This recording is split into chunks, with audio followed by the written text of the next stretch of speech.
First line. World Day for Cultural Diversity is celebrated every year on May 21st. Second line.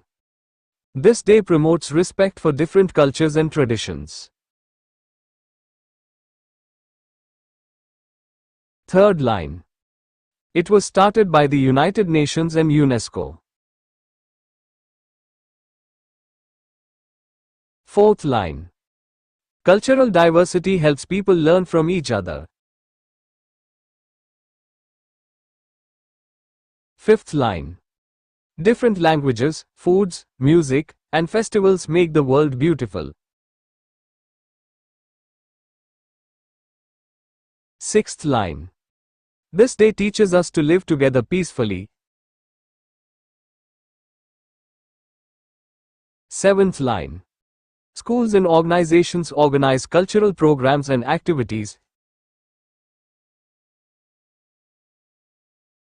Eighth line. People share their traditions and customs with others on this day.